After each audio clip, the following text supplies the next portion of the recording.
Okay, so if you're an educator, you know this feeling, right? You get into a professional learning community, a PLC, and you're genuinely excited to make a real difference for your students. But then, somewhere along the way, that energy just kind of fizzles out, and the meetings start to feel more about paperwork than actual progress.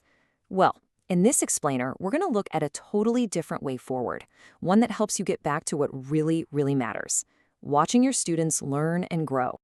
So let's start with something we can all agree on. You got into this work to help students, not to get buried under a mountain of meeting notes. But sometimes the process that's supposed to help us, well, it becomes the biggest roadblock of all. So, let me ask you, does this sound familiar? You spend hours in meetings, you're taking notes, you're filling out forms, but then you get back to your classroom. And honestly, nothing has really changed for the kids. If you're nodding along right now, you're not alone. There's a name for this. It's called documentation drift. This quote just hits the nail on the head, doesn't it? The discussion, the paperwork, it all feels so productive in the moment, but what's really happening is that it's taking the place of actual improvement. The work becomes about perfecting the plan, not making progress. And the thing is, this happens for a totally human reason. We create these beautiful, super detailed plans with the absolute best intentions. But a classroom, it's a complex, living, breathing place.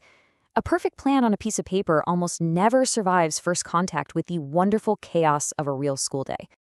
And here's the most important shift in thinking.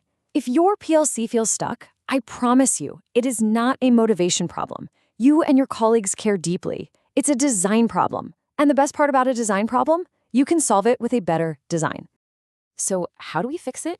Well, we start by changing the metaphor we use for improvement work. Instead of thinking about your plan like a rigid old paper map, let's start thinking of it like a GPS. Think about it. A traditional PLC plan is like that paper map you'd fold up in your glove compartment. It's static. It assumes the road is perfectly clear. But what happens when you hit a traffic jam or an unexpected detour? That map is suddenly useless. An adaptive PLC, though, that's your GPS. You still have a clear destination, your big goal for students, but it's constantly adjusting in real time. It's finding you the best next turn based on what's actually happening right now. So how does this GPS actually work? What does it look like in practice? Well, the engine that drives this entire thing is something called the improvement sprint cycle. Here's the core idea, and it's super simple.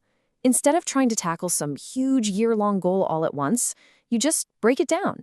You approach it in these short, focused cycles of trying something and then learning from it. It's all about taking one small, manageable step, seeing what happens, and then using that info to decide on the next step. And when we say short cycles, we mean it. We're talking 6 weeks or less.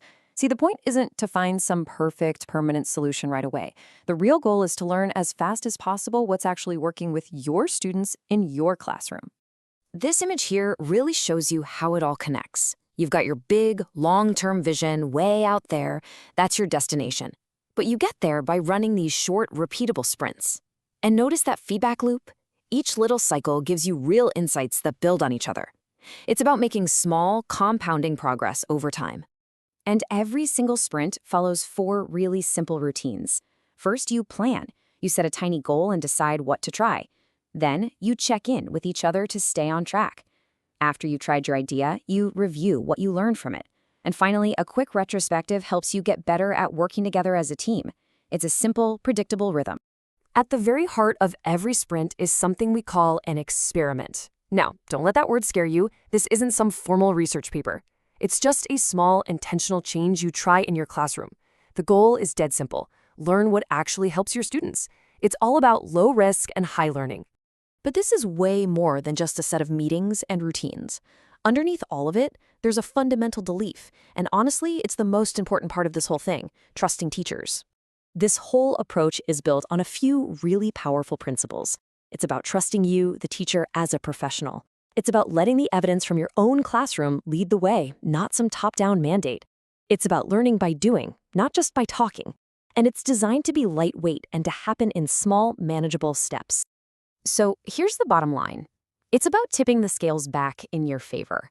You spend way less time on paperwork that feels disconnected from your day-to-day reality, and way more time on the next practical step that will actually help your students. So if all this sounds like a breath of fresh air, the next question is probably, okay, where do I start? And true to the spirit of this whole idea, the answer is not some giant, complicated, overwhelming plan. This quote really says it all. You don't need to wait for perfect conditions. You don't need a brand new initiative from the district. You can start right where you are, with the team you already have, focusing on the challenges you're already facing today. It's all about progress, not perfection. So we'll just leave you with this question. Forget about overhauling the entire system for a minute. Just think about your students and your team. What is one small experiment you could try? What's one small step you can take? Maybe even next week. Because that one small step, that's where real, lasting improvement always begins.